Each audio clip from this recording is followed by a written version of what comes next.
রিনা ও Johnny নামে দুই ভাই বোন তাদের বাবা ও মায়ের সঙ্গে বাস করত। তারা দুজনে বয়সে 2 বছরের ছোট বড় হলেও তারা দুই ভাই বোনই একই স্কুলে এবং একই ক্লাসে পড়াশোনা করত। তাদের দুজনের মধ্যে কোনো মিল ছিল না। সব সময় দুজনের মধ্যে নানান কারণে ঝগড়া ঝামেলা লেগেই থাকত। এমনকি মাঝে মধ্যে তারা মারপিটও করত। এমনই একদিন, এই প্যাঁচা, টিভিটা আমি চালিয়েছি দেখবো বলে, তাই রিমোটটাও আমি চালাবো, দে রিমোটটা চুপ করে। টিভি তুই চালিয়েছিস তাতে কি, রিমোট আগে আমি নিয়েছি, তাই রিমোট আমার। তোর টিভি দেখার হলে দেখ, না হলে চল ফোট এখান থেকে, ডাইনি কোথাকার। দে রিমোটটা, চুপ করে দে বলছি, খুব খারাপ হবে কিন্তু বলে দিলাম। চুপ শাকচুন্নি, দেব না বললাম না, কিছুতেই দেব না। আজকে বাবাও বাড়িতে নেই, দেখি তুই কিভাবে আমার কাছ থেকে রিমোটটা নিতে পারিস। এই কুত্তা, তুই দিবি কিনা বল, না দিলে আমি তোর মাথা ফাটিয়ে দেব বলে দিচ্ছি, দে দে বলছি। এই বলে দুই ভাই বোন রিমোট নিয়ে কাড়াকাড়ি করতে শুরু করে। কিছুক্ষণ কাড়াকাড়ি করার পর জনি বলে, ঠিক আছে, রিমোট নিবি তো, আমি রিমোট দেব, কিন্তু তার আগে আমাকে তোর ডেয়ারি মিল্কটা দিতে হবে। বল রাজি, ইয়েস অর নো বল। ঠিক আছে রাক্ষস, এই নে গিলে মর, দে এবার রিমোটটা দে। থ্যাংক ইউ ভাই, তুই বড্ড বোকা, ছোট ছিলিস আর ছোটই থাকবি। ক্যাডবেরির প্যাকেটটা একবার খুলে দেখ, ওতে কি আছে। কেন, কি আছে? এ কি শয়তান, তুই ক্যাডবেরি খেয়ে এতে কাদা ঢুকিয়ে রেখেছিস। এই রিমোটটা কাজ করছে না কেন? কি করেছিস রিমোটটাতে তুই? ছোটরা বোকা হয় এটা তোর ভুল ধারণা। রিমোটটা খুলে দেখ, ওতে ব্যাটারি নেই, একদম ফাঁকা। এই দেখ ব্যাটারি আমার হাতে। এটা শুনে রিনা খুব রেগে যায় এবং রিমোটটা ছুঁড়ে বাইরে ফেলে দেয়। তখনই তার মা সেখানে চলে আসে। তোরা আজকে আবার শুরু করেছিস? রিমোট নিয়ে ঝামেলা হচ্ছে তাই তো? দে আমাকে দে, রিমোটটা দে, আর তোরা দুজনে গিয়ে পড়তে বস। কোথায় রিমোট, কোথায়? মা, ভাই না রিমোট বাইরে ছুঁড়ে ফেলে দিয়েছে, বাড়ির সামনে ঝোপঝাড়ের মধ্যে গিয়ে পড়েছে। কি মিথ্যুক রে তুই! না, আমি না, দিদি রিমোট ফেলে দিয়েছে, সত্যি বলছি। চুপ কর, তোদের দুজনের কপালেই আজকে দুঃখ আছে আমি বলে দিলাম। এই নিয়ে কটা রিমোট নষ্ট করেছিস তোরা? যা দুজনে গিয়ে রিমোটটা খুঁজে নিয়ে আয়। রিমোট না পেলে আজকে আমি ঘরে ঢুকতেই দেব না তোদের। যা যা যা, বেরো বেরো বেরো, আগে বেরো। রোমানা তার দুই ছেলে মেয়েকেই রিমোট খুঁজতে বাইরে পাঠিয়ে দেয় এবং দুই ভাই বোনের ঝোপঝাড়ের মধ্যে রিমোট খুঁজতে শুরু করে। কিন্তু রিমোট না পাওয়ায় রোমানা তাদের দুজনকে অনেক মারধর করে। একদিন, দেখ তোর আর আমার দুজনের একদম সমান ভাগে ভাগ করেছি, ঠিক আছে, নে গিলে নে এবার। ও, আর আমি যে অত কষ্ট করে এই গরমের মধ্যে রোদে পুড়ে পায়ে হেঁটে ঘাম ঝরিয়ে ম্যাগি কিনে আনলাম, তার বেলায় আমি যে এত কষ্ট করে ম্যাগি বানালাম, আমার তো বেশি নেওয়ারই কথা, আর এক ফোঁটাও হবে না, বুঝেছিস? তুই ভুলে যাস না, ম্যাগি কেনার টাকাটা কিন্তু আমিই দিয়েছিলাম। খাওয়ার হলে খা, আর না হলে আমাকে দিয়ে দে, আমি খেয়ে নিচ্ছি। ঠিক আছে মুটকি, তুই গেল বেশি করে, তোর পেট এমনিও আমার থেকে বড়। এই বলে জনি তার ম্যাগিতে টমেটো সস মিশিয়ে খেতে শুরু করে। টমেটো সস দিয়ে খেতে অনেক ভালো লাগছে, তোকে দেবো দিদি? না না, একদম না, আমার টমেটো সস পছন্দ হয় না, তুই খা। রিনার এটা বলা সত্ত্বেও জনি ইচ্ছা করে রিনার ম্যাগিতে অনেকটা টমেটো সস ঢেলে দেয়। আরে আরে, এটা কি করলি? আমি বললাম না আমাকে দিতে হবে না, পাগল নাকি? কানে কম শুনিস তুই? নে তুই গেল এবার, আমি খাবো না। ও সরি, আমি ভাবলাম তুই দিতে বলেছিস, সরি সরি। রিনা রাগ করে সেখান থেকে চলে যায় আর জনি বেশ মজা করে 2 প্লেট ম্যাগি একাই খেয়ে ফেলে। একদিন রিনা এক মনে বসে বসে বই পড়ছিল। তখনই জনি তার কাছে আসে এবং সে কোনো কথা না বলেই তার মাথায় একটা গাঁট্টা মেরে বলে, কি করছিস মুটকি? কি জোরে লাগলো, তুই আমাকে মারলি কেন? আমি কিছু করেছি নাকি তোকে? আমাকে মেরেছিস, আমিও শোধ তুলবো। এই বলে রিনা জনির গালে একটা চড় মারে। আমি তোকে এত জোরে মেরেছি নাকি? হ্যাঁ, দাঁড়া। জনি রিনার গালে ঘুরিয়ে দুটো চড় মারে। তুই দুবার মারলি কেন? আমি তো একবার মেরেছি, হারামি, আমিও মারবো। 1 2 3। এই 3বার কেন মারলি? তুই দেখ এবার আমি তোর কি করি। এভাবেই দুই ভাই বোনের মধ্যে তুমুল ঝগড়া ও মারপিট শুরু হয়ে যায়। তাদের বাবা সেই সময় বাড়ি ফিরে আসে। রিনা তার বাবাকে দেখতে পেয়ে বলে, বাবা এসে গেছে, এবার দেখ আমি কি করি। বাবা, ও বাবা, দেখো না, জনি আমাকে কি জোরে জোরে মেরেছে। আমার হাতে কি ব্যথা করছে, আমার হাত ভেঙে গেছে মনে হচ্ছে। কি ব্যথা করছে। হারামজাদা, তুই আমার মেয়েকে মারলি কেন এভাবে? ও তোর থেকে বড় না ছোট? হ্যাঁ, নিজের দিদিকে কেউ মারে এভাবে? আর বাবা, ও আমাকে দিদি বলে ডাকে না জানো, সব সময় উল্টো পাল্টা নামে ডাকে। আমার হাত ব্যথা করছে, বাবা আমাকে হসপিটালে নিয়ে চলো। বাবা, না, দিদি সব মিথ্যা কথা বলছে। দিদিও আমাকে অনেক মেরেছে, ও তোমার সামনে নাটক করছে শুধু। মোহনবাবু অনেক রেগে গিয়ে জনিকে অনেক মারধর করে। এরকম ভাবে দুই ভাই বোনের মধ্যে ঝগড়া ঝামেলা হতে হতে তারা বড় হয়ে ওঠে। সময়ের সঙ্গে সঙ্গে অনেক কিছু পরিবর্তিত হয়ে যায়। এখন রিনা IAS কালেক্টর হওয়ার জন্য মন দিয়ে পড়াশোনা করছে, আর অন্যদিকে জনি অনেক আগেই পড়াশোনা ছেড়ে দিয়ে বেকার ছেলেদের মতো ঘুরে বেড়ায়। এখন তাদের বাবা মা কেবলমাত্র রিনাকেই পছন্দ করে।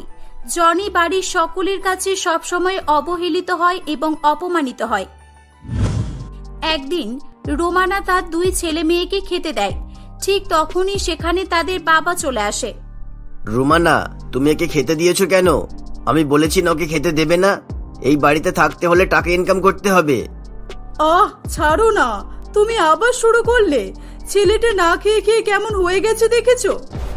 না, দেখার কোনো দরকার নেই। আমার সন্তান বলতে একজনই আছে, আর সেটা আমার মেয়ে রিনা, যে আমার কথা রেখেছে, আমার স্বপ্ন পূরণ করতে পড়াশোনা করছে। আর তোমার ছেলে পড়াশোনা ছেড়ে দিয়ে গুন্ডা বদমাইশ ছেলেদের সঙ্গে ঘুরে বেড়াচ্ছে, বাইক রাইডিং করছে, বাইক স্ট্যান্ড করছে, যত সব। আমি তো বলবো একে একেবারে বাড়ি থেকে বের করে দাও। এর জন্য আমাদের মান সম্মানটাই শেষ হয়ে গেল। একে তো ভাই বলে পরিচয় দিতেই আমার লজ্জা লাগে।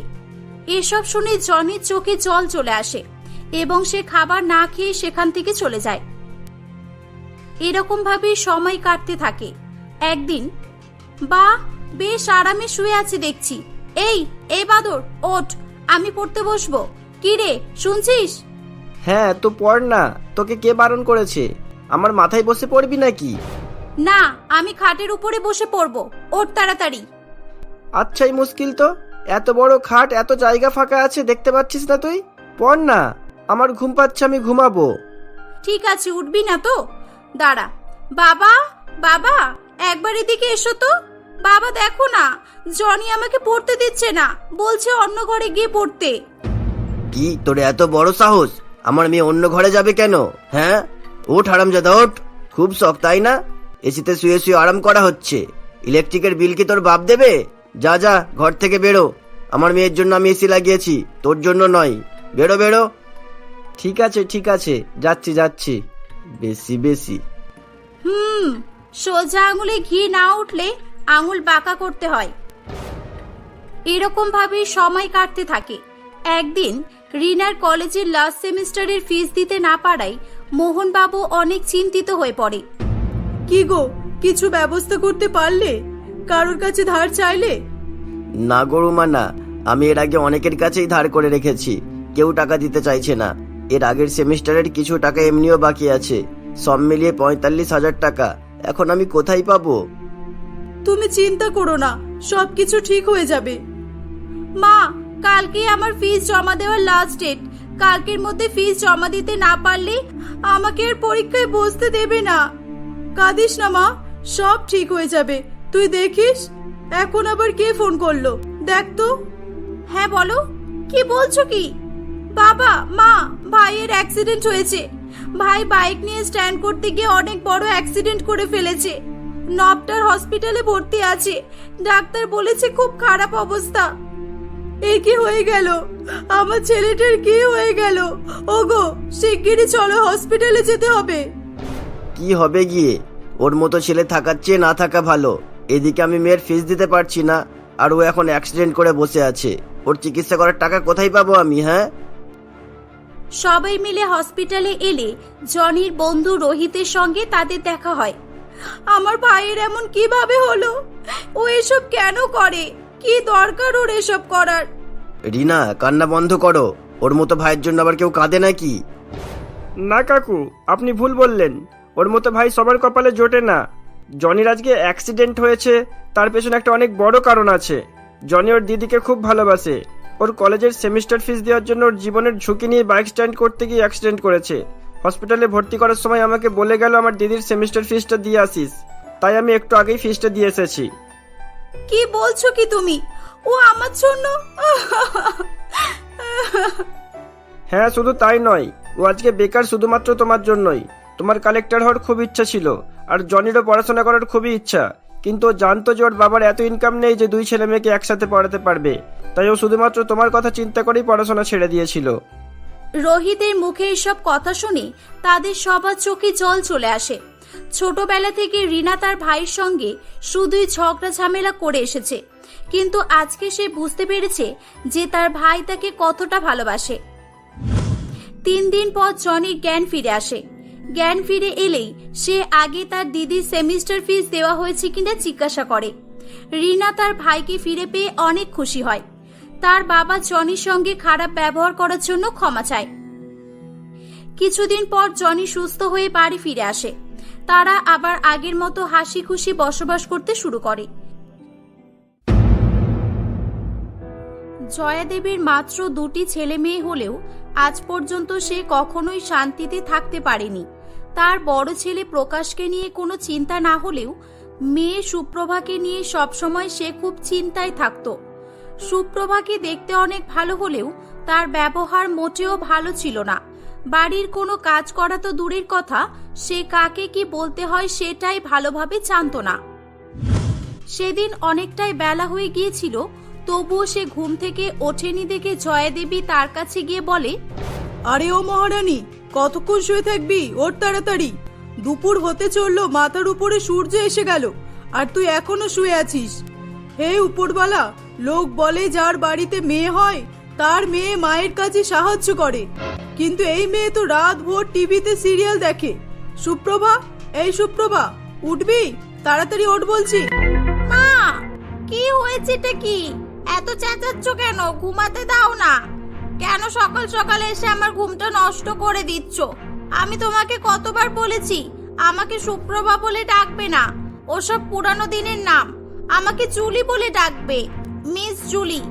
ওসব সুপ্রভা টুপ্রভা আমার ভালো লাগে না। হ্যাঁ, তোর ইচ্ছা মতোই সবকিছু হবে, তাই না? এসব ন্যাকামো বাইরে গিয়ে দেখাবি। আমি তোর মা, আমি যা নাম দিয়েছি সেই নামেই ডাকবো। তোর মতো ছেলে মেয়ে যদি সবার হতো তাহলে বাবা মাকে আর নাম রাখতেই হবে না, বড় হয়ে যে যার মতো একটা করে নাম খুঁজে নিতিস, তাই না? হ্যাঁ মা, সেটাই বরং ভালো হতো। চুপ কর, আর দাঁত কেলাস না। আমাকে বেশি রাগালে আমি তো সিরিয়ালের কটকটে ভিলেন হয়ে যাব, বলে দিলাম। তোর তো আজ এটাও মনে নেই যে আজকে তোর দাদার জন্য মেয়ে দেখতে যাওয়ার কথা। এবার তাড়াতাড়ি রেডি হয়ে নে, পুষ্পা দেবীর বাড়িতে ওর মেয়েকে দেখতে যেতে হবে। কিছুক্ষণ পর সুপ্রভা রেডি হয়ে তার মা এবং দাদা প্রকাশের সঙ্গে পুষ্পা দেবীর বাড়িতে যায়। পুষ্পা দেবীর মেয়ে মন্দিরাকে দেখতে খুবই ভালো ছিল। রূপ ও গুণের জন্য সে সবার কাছে প্রশংসিত হয়ে থাকত। সেদিন জয়া দেবী তাদের বাড়িতে গেলে মন্দিরা তাদের সবাইকে ভিতরে আসার জন্য স্বাগত জানায়। আরে থাক মা, থাক, আর মন জিততে হবে না। এমনিতেই আমি আগে থেকেই তোমাকে চিনি, শুধুমাত্র নিয়ম আছে বলেই দেখাশোনা করতে এসেছি, না হলে ডিরেক্ট বউ বানিয়েই নিয়ে যেতাম। আরে থাক মা, তুমি তো দেখছি বুলেট ট্রেনের থেকেও বেশি স্পিডে ভাবছো। আগে দেখো মেয়ে রান্না বান্না সবকিছু ঠিকঠাক পারে কিনা। জয়াদি, আপনার মেয়ে কিছু বলছে নাকি? কিছু জিজ্ঞাসা করার থাকলে করতে পারেন, কোনো অসুবিধা নেই। শুনলাম কি রান্না নাকি জিজ্ঞাসা করছিল। আরে না না, ওর কথাই কিছু মনে করবেন না, ও একটু এরকমই। নিজে তো 5 টাকার ম্যাগি বানিয়েও খেতে পারে না, আর অন্যজনের রান্নার খবর নিচ্ছে। চুপ করে বসে থাক। এভাবেই পুষ্পা দেবী সকলের সামনে সুপ্রভাকে চুপ করিয়ে দেয়। প্রকাশের মন্দিরাকে খুবই পছন্দ হওয়ায় কিছুদিনের মধ্যেই দুই পরিবারের সম্মতিতে ধুমধাম করে তাদের বিয়ে হয়। বিয়ের পর এসো এসো বৌমা, তুমি আজ প্রথম এই বাড়িতে পা রেখেছো। তাড়াতাড়ি গিয়ে বাড়ির দরজা জানালাগুলো সব খুলে দে, বাড়ির লক্ষ্মী বাড়িতে এসেছে। আরে দাঁড়িয়ে দাঁড়িয়ে মুখ কি দেখছিস? যা গিয়ে ঘরটা আলো কর, চারিদিকটা অন্ধকার হয়ে আছে।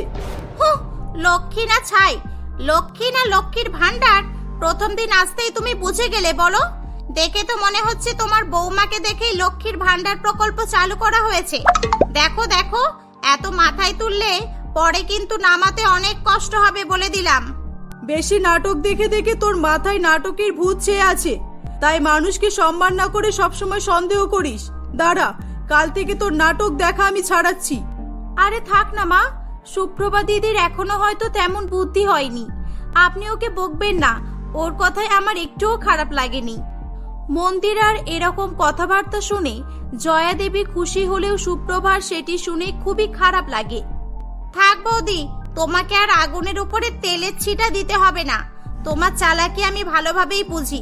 আর হ্যাঁ, একটা কথা ভালোভাবে বুঝে নাও, আমি তোমার দিদি নই, ওকে? আমি দাদার থেকে ছোট, আর আমার নাম জুলি। ডাকার ইচ্ছে হলে আমাকে জুলি বলেই ডাকবে। সুপ্রভার কথা শুনে সকলের খারাপ লাগলেও মন্দিরা তার কথায় কিছুই মনে করেনি। পরের দিন মন্দিরা বাড়ির বউদের মতোই সকাল সকাল উঠে সমস্ত কাজ কমপ্লিট করে সুপ্রভাকে তার ঘরে চা দিতে যায়। আরে দিদি তো এখনো ঘুমাচ্ছে, ডাকবো না? থাক বাবা, কোথায় কি মনে করবে, কিন্তু ডাকবো নাই বা কেন, অনেকটাই তো বেলা হয়ে গেছে। দিদি, ও সুপ্রভাদি, শুনছো? চা খেয়ে নাও। যা, আমি তো সুপ্রভা বলে ফেললাম। কাল যে কি বলেছিল কি একটা, ও হ্যাঁ, জলিদি। ও জলিদি, তাড়াতাড়ি ওঠো, চা খেয়ে নাও। মন্দিরার গলার আওয়াজ পেয়ে সুপ্রভার ঘুম ভেঙে যায়, কিন্তু ঘুম থেকে উঠে সে আরো বেশি রেগে যায়। তোমাকে কালকে আমি কি বলে দিয়েছিলাম যে সকালবেলা এসে জোরে জোরে চেঁচাতে? আর ডাকছই যখন উল্টো পাল্টা কি সব জালি জালি করছো। আমার নাম জালি হতে যাবে কেন? শুধু শুধু নাম খারাপ করার ধান্দা। আমার নাম জুলি, ওকে? আর জালি হলে তুমি। হ্যাঁ, আমারই ভুল হয়েছে, আসলে আমি ভুলে গিয়েছিলাম, এবার থেকে জুলি বলেই ডাকবো। এই নাও, চা খেয়ে নাও। এভাবেই কথায় কথায় সুপ্রভা মন্দিরাকে অপমান করার চেষ্টা করত, কিন্তু মন্দিরা অনেক বুদ্ধিমতী হওয়ায় সে কিছুই মনে করত না। মন্দিরা তাকে চা খেতে দিয়ে রান্নাঘরে নিজের কাজ করতে চলে যায়। এদিকে সুপ্রভা চা খেতে যাবে কি তখনই তার ফোনে তার বন্ধুর ফোন আসে। আরে জুলি, তুই জেগে আছিস? আমি তো ভাবলাম তুই ঘুমাচ্ছিস। তা যাক, যাই হোক, বল বাড়ির সব খবর কেমন? নতুন বৌদির সঙ্গে কেমন গল্প করছিস বল। আর বলিস না, যেই থেকে বৌদি বাড়িতে এসেছে আমার পুরো মাথাটা নষ্ট করে রেখেছে। আর এদিকে মা তো বৌদিকে সাপোর্ট করেই যাচ্ছে। আমার তো কিছুই ভালো লাগছে না। বৌদির এই অতি ভক্তি আমার মাঝে মধ্যে চোরের লক্ষণ মনে হয়। হ্যাঁ, একটু সাবধানে থাকিস। এখন সিরিয়ালগুলোতে যেসব ঘটনা ঘটছে, বৌদিরা তো ননদের খাবারের সঙ্গে বিষ পর্যন্ত দিয়ে দিচ্ছে। আচ্ছা, তুই সাবধানে থাকিস, আমি কলেজে যাব, ফোন রাখছি। রুমির কথা শুনে সুপ্রভার তার বৌদির প্রতি সন্দেহ হয়। সে চায়ের কাপটি হাতে করে নিয়ে রান্নাঘরে যায়। বৌদি, তুমি চায়ে কি মিশিয়েছো?